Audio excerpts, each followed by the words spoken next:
Hello' everyone, welcome to my channel. মই আজি তোমালোকৰ লগত আলোচনা কৰিবলৈ গৈ আছো অসমত থকা ৰাষ্ট্ৰীয় উদ্যানবোৰৰ ওপৰত কিছুমান গুৰুত্বপূৰ্ণ MCQs, যিবোৰ কম্পিটিটিভ এক্সামৰ বাবে অতি গুৰুত্বপূৰ্ণ হয়। Let's see question number 1। অসমৰ ৰাজ্যিক চৰাই বগা পাখীৰ হাঁহ কোনখন ৰাষ্ট্ৰীয় উদ্যানত পোৱা যায়? তাৰমানে ইয়াত কোৱা হৈছে অসমৰ ৰাজ্যিক চৰাই, আমি যাক দেওহা বুলি কওঁ, সেইটো কোনখন ৰাষ্ট্ৰীয় উদ্যানত পোৱা যায়? সেইটো পোৱা যায় ক'ত? ডিব্ৰু-চৈখোৱা ৰাষ্ট্ৰীয় উদ্যানত। Question number 2। ৰায়মনা ৰাষ্ট্ৰীয় উদ্যান কিহৰ বাবে বিখ্যাত?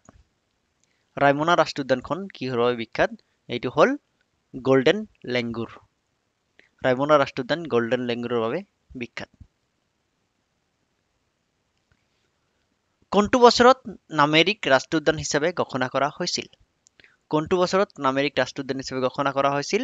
1998ত। কোনটো বছৰত ঘোষণা কৰা হৈছিল? 1998ত। তোমালোকে মনত ৰাখিবলৈ চেষ্টা কৰিবা।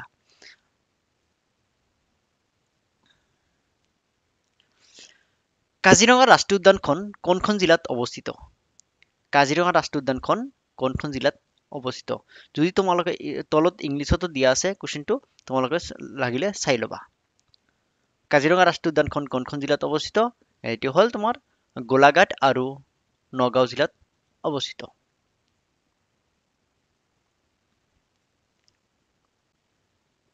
Question number 5। কোনটো বছৰত মানাসক ৰাষ্ট্ৰীয় উদ্যান হিচাপে ঘোষণা কৰা হৈছিল? In which year Manas was declared as national park? এইটো আছিল তোমাৰ 1990ত।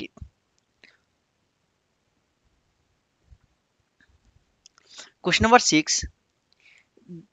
দিহিং পাটকাই ৰাষ্ট্ৰীয় উদ্যানৰ ক্ষেত্ৰফল বা কালি হৈছে?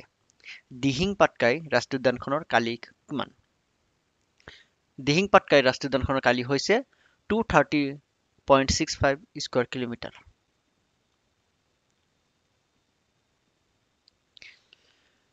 ডিব্ৰু-চৈখোৱা ৰাষ্ট্ৰীয় উদ্যান অৱস্থিত। ডিব্ৰু-চৈখোৱা ৰাষ্ট্ৰীয় উদ্যান ক'ত অৱস্থিত? ডিব্ৰু-চৈখোৱা ৰাষ্ট্ৰীয় উদ্যানখন অৱস্থিত হৈছে ডিব্ৰুগড় আৰু তিনিচুকীয়া জিলাত। Question number 8। ওৰাং ৰাষ্ট্ৰীয় উদ্যান কেতিয়া ৰাষ্ট্ৰীয় উদ্যান হিচাপে ঘোষণা কৰা হৈছিল? ইয়াৰ এনচাৰ হ'ল 1999ত। ওৰাং ৰাষ্ট্ৰীয় উদ্যান কেতিয়া ঘোষণা কৰা হৈছিল? 1999ত। Question number 9। কোনটো বছৰত দিহিং পাটকাইক বন্যপ্ৰাণীৰ অভয়াৰণ্য হিচাপে ঘোষণা কৰা হৈছিল? কোনটো বছৰত দিহিং পাটকাইক বন্যপ্ৰাণী অভয়াৰণ্য হিচাপে ঘোষণা কৰা হৈছিল? ইয়াৰ এনচাৰ হ'ল 13 জুন 2004। কেতিয়া ঘোষণা কৰা হৈছিল? 13 জুন 2004। তোমালোকে এইবোৰ এনচাৰ মনত ৰাখিবলৈ চেষ্টা কৰিবা, লাগিলে তোমালোকে লগে লগে নোট কৰি যাবা। Question number 10। কাজিৰঙা ৰাষ্ট্ৰীয় উদ্যানৰ মাজেৰে কোনখন নদী বৈ গৈছে? কাজিৰঙা ৰাষ্ট্ৰীয় উদ্যানখনৰ মাজেৰে এখন নদী বৈ গৈছে, সেই নদীখনৰ নাম কি? সেই নদীখনৰ নাম হ'ল ডিফলু ৰিভাৰ। নদীখনৰ নাম কি? ডিফলু ৰিভাৰ।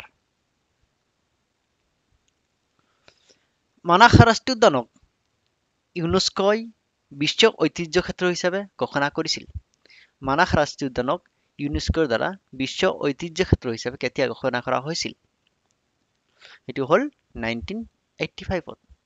1985ত ইউনেস্কোই কি কৰিছিল? মানাস ৰাষ্ট্ৰীয় উদ্যানক বিশ্ব ঐতিহ্য ক্ষেত্ৰ হিচাপে ঘোষণা কৰিছিল।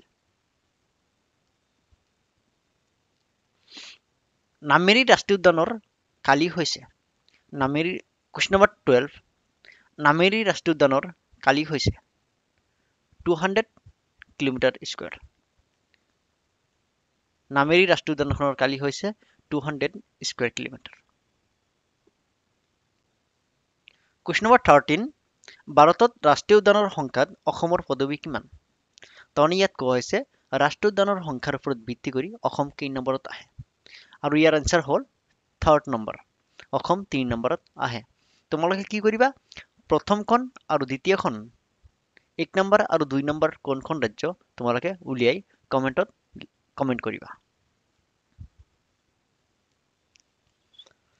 কুৱেশ্যন নম্বৰ 14 দিহিং পাটকাই কেতিয়া ৰাষ্ট্ৰীয় উদ্যান হিচাপে ঘোষণা কৰা হৈছিল দিহিং পাটকাই ৰাষ্ট্ৰীয় উদ্যানক কেতিয়া ৰাষ্ট্ৰীয় উদ্যান হিচাপে ঘোষণা কৰা হৈছিল ইয়াৰ আনসাৰ হ'ল 9th জুন 2021 দিহিং পাটকাই কেতিয়া ৰাষ্ট্ৰীয় উদ্যান হিচাপে ঘোষণা কৰা হৈছিল 9th জুন 2021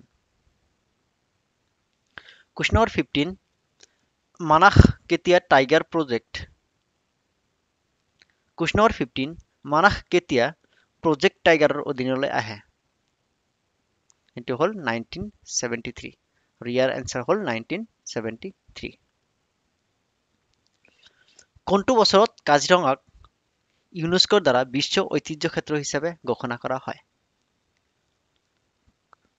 কোনটো বছৰত কাজিৰঙাক ইউনেস্কোৰ দ্বাৰা বিশ্ব ঐতিহ্য ক্ষেত্ৰ হিচাপে ঘোষণা কৰা হয় ইয়াৰ আনসাৰ হ'ব 1985 আৰু ইয়াৰ আনসাৰ হ'ল 1985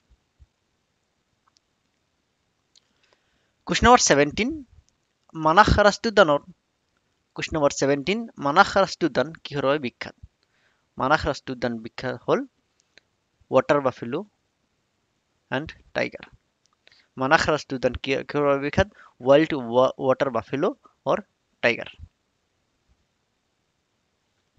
কুৱেশ্যন নম্বৰ 18 পাংগ্ৰাং বন গাঁওখন কোনখন ৰাষ্ট্ৰীয় উদ্যানৰ গুৰিতে অৱস্থিত পাংগ্ৰাং বন গাঁওখন কোনটো ৰাষ্ট্ৰীয় উদ্যানৰ গুৰিতে অৱস্থিত আৰু ইয়াৰ আনসাৰ হ'ল মানাস ৰাষ্ট্ৰীয় উদ্যান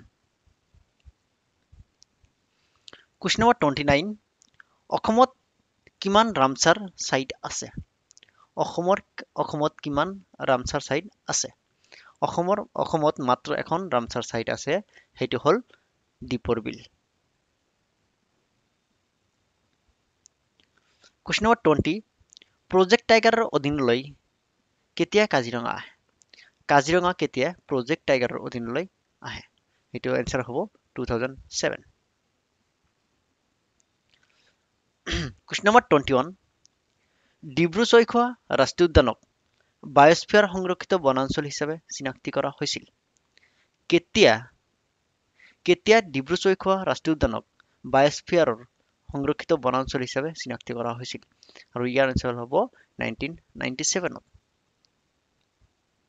তোমালোকে এইবোৰ এনসাৰ মনত ৰাখিবলৈ চেষ্টা কৰিবা এইবোৰ এনসাৰ একবাৰত মনত নাথাকে তোমালোকে কি কৰিবা 2-3 বাৰ ৰিভিজন কৰিবা তাৰ পিছত তোমালোকৰ মনত থাকি যাব কুৱেশ্যন নম্বৰ 22 কাজিৰঙা ৰাষ্ট্ৰীয় উদ্যানত শতকৰা এটা শিং থকা গড় আছে ইয়াত কোৱা হৈছে কাজিৰঙা ৰাষ্ট্ৰীয় উদ্যানখনত শতকৰা কিমান শতাংশ গড় আছে আৰু কাজিৰঙা ৰাষ্ট্ৰীয় উদ্যানখনত শতকৰা 90%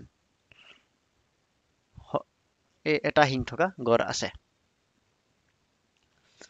কুৱেশ্যন নম্বৰ 23 ডিব্ৰু-ছৈখোৱা ৰাষ্ট্ৰীয় উদ্যানৰ মুঠ মাটিকালি হল ডিব্ৰু-ছৈখোৱা ৰাষ্ট্ৰীয় উদ্যানৰ মুঠ মাটিকালি হল 340 square kilometre question number 24 golden langur কোনখন ৰাষ্ট্ৰীয় উদ্যানত পোৱা যায় গোল্ডেন লেংগুৰ কোনখন ৰাষ্ট্ৰীয় উদ্যানত পোৱা যায় এটো হল Raimona national park golden লেংগুৰ Raimona national পাৰ্কত পোৱা যায় কুৱেশ্যন নম্বৰ 25 ৰায়মনা ৰাষ্ট্ৰীয় উদ্যানখন অসমৰ কোনখন জিলাত অৱস্থিত ৰায়মনা ৰাষ্ট্ৰীয় উদ্যানখন অসমৰ কোনখন জিলাত আছে এটো হল কোকৰাঝাৰ জিলা কুৱেশ্যন নম্বৰ 26 অসমৰ কোনখন ৰাষ্ট্ৰীয় উদ্যানৰ উত্তৰ সীমা অৰুণাচল প্ৰদেশৰ পাখৈ বন্যপ্ৰাণী অভয়াৰণ্যৰ সৈতে লগ লাগি আছে ইয়াত কোৱা হৈছে অসমৰ কোনখন ৰাষ্ট্ৰীয় উদ্যানৰ উত্তৰ সীমা অৰুণাচল প্ৰদেশৰ পাখৈ বন্যপ্ৰাণীৰ অভয়াৰণ্যৰ সৈতে লগ লাগি আছে ইয়াৰ আনসাৰ হ'ব Nameri national park Nameri national পাৰ্কৰ উত্তৰ সীমা অৰুণাচল প্ৰদেশৰ পাখৈ বন্যপ্ৰাণী অভয়াৰণ্যৰ সৈতে লগ লাগি আছে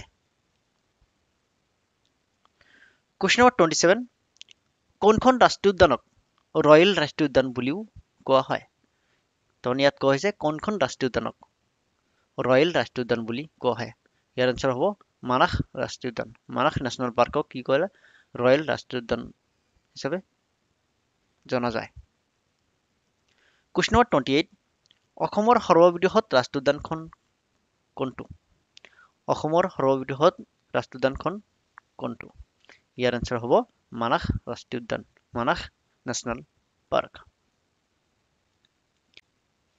কুৱেশ্যন নম্বৰ 29 অসমৰ কোনটো ৰাষ্ট্ৰীয় উদ্যানক মিনি কাজিৰঙা বুলিও জনা যায় ইয়াৰ উত্তৰ হ'ব Orang national park Orang national পাৰ্কক কি বুলি কোৱা হয় মিনি কাজিৰঙা বুলি কোৱা হয় কুৱেশ্যন নম্বৰ 30 অসমৰ ক্ষুদ্ৰতম ৰাষ্ট্ৰীয় উদ্যান কোনটো অসমৰ ক্ষুদ্ৰতম ৰাষ্ট্ৰীয় উদ্যান কোনটো অসমৰ ক্ষুদ্ৰতম ৰাষ্ট্ৰীয় উদ্যানটো হ'ল ওৰাং নেশ্যনেল পাৰ্ক ওৰাং ৰাষ্ট্ৰীয় উদ্যান তোমালোকে কি কৰিবা ভিডিঅ'টো চোৱাৰ পিছত তোমালোকে 2-3 বাৰ ৰিভিজন কৰিবা আৰু তোমালোকে লগে লগে নোট কৰি যাবা যদি মোৰ ভিডিঅ'টো ভাল লাগি থাকে তেনেহ'লে তোমালোকে বন্ধু বান্ধৱী ভাইটি ভণ্টিৰ লগত শ্বেয়াৰ কৰি দিবা থ্যাংক ইউ ফৰ ৱাচিং মাই ভিডিঅ'